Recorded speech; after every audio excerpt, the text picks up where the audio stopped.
Checkup കഴിഞ്ഞോ? കഴിഞ്ഞ് എല്ലാവരും ഡൗട്ടാണ് ജാസി ഗർഭിണിയാണോ ജാസിക്ക് എത്ര മാസമായി എന്നുള്ളത്. ആരും അങ്ങനെ വിശ്വസിക്കുന്നില്ല. നിങ്ങൾ എല്ലാവരും വിശ്വസിക്കുന്നത് സീരിയസ്ലി നുണ പറയുന്നതല്ല. Wait and see. അപ്പോൾ ഇന്നിതാ ചെക്കപ്പിന് വേണ്ടി വന്നതാണ്. ചെക്കപ്പ് കഴിഞ്ഞു. ഇനി എനിക്ക് ജസ്റ്റ് എനിക്ക് ബോഡി ഭയങ്കര വീക്ക്. അപ്പോൾ ജസ്റ്റ് ഒന്ന് ഗ്ലൂക്കോസും കൂടി ഒന്ന് ചെയ്യാനുണ്ട്. അപ്പോൾ അതുകൂടി ചെയ്യണം കേട്ടോ. അപ്പോൾ അത്രയേ ഉള്ളൂ.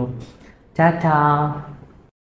ചെക്കപ്പ് ഇവർ ഈ ചെയ്യുന്ന കണ്ടാലേ നമുക്കറിയാം ചുമ്മാ കള്ളത്തരം കാണിക്കുന്നതെന്നുള്ളത്. അതോടെ തന്നെ ഉണ്ട് ആൾക്കാരെ ശ്രദ്ധ പിടിച്ചു പറ്റാനും കുറച്ച് നാളുകൊണ്ട് ഈ സോഷ്യൽ മീഡിയയിൽ അധികം സംസാരമാകാൻ വേണ്ടിയാണ് ഇതേപോലുള്ള കാര്യങ്ങൾ ചെയ്യുന്നത്. നമുക്ക് കണ്ടാൽ തന്നെ മനസ്സിലാവുന്നതാണ്, അതല്ലാതെ വേറെ ഒന്നുമില്ല. എന്നാൽ പോലും ഉണ്ടെങ്കിൽ ഇത് ഭയങ്കരമായിട്ട് നാണമൊന്നും ഇല്ല, അല്ലെങ്കിൽ ഭയങ്കരമായിട്ട് അതിനെപ്പറ്റി പേടിക്കുക അങ്ങനത്തെ ഉള്ള ഒരു കാര്യങ്ങളും ഇല്ലാതെ ആൾക്കാരുടെ മുമ്പിലുണ്ടെങ്കിൽ അങ്ങ് തുറന്നു പറയുകയാണ് ഇത് കണക്ക് ഞാൻ പ്രഗ്നൻ്റ് ആണ് അങ്ങനെ ഇങ്ങനെയാണെന്നും പറഞ്ഞുള്ളതുണ്ട്. ഈ സാധാരണ രീതി ആദ്യമേ പറയുമ്പോൾ ഒരു തമാശയായിരിക്കും എന്നാണ് വിചാരിച്ചത്. എന്നാൽ പോലും ഉണ്ടെങ്കിൽ അവർ പിന്നെ അത് സീരിയസ് ആയിട്ട് എടുത്തിട്ടുണ്ടെങ്കിൽ ഇതാണ് അതിനെപ്പറ്റി വീഡിയോ ചെയ്തുകൊണ്ടിരിക്കുന്ന ആൾക്കാരെ ഉണ്ടെങ്കിൽ ഭയങ്കര വെറുപ്പിക്കുന്ന രീതിയിലാണ് കാര്യങ്ങൾ ചെയ്യുന്നത്. ഇപ്പോൾ സാധാരണ രീതിയിൽ അവരുടെ ജീവിതം അങ്ങനെ പോകുന്നതിലൊന്നും കുഴപ്പമില്ല, അത് അവരവരുടെ ജീവിതമാണ്. എന്നാൽ പോലും ഉണ്ടെങ്കിൽ ഇതേ കണക്കുള്ള ഓരോരോ കാര്യങ്ങൾ ചെയ്തിട്ടുണ്ടെങ്കിൽ അത് വീഡിയോ ആയിട്ട് ഇട്ടിട്ട് ഭയങ്കരമായിട്ട് ഇതേ കണക്ക് ആൾക്കാരെ കാണിക്കാൻ നോക്കുന്നത് അത് അത്ര നല്ല കാര്യമല്ല.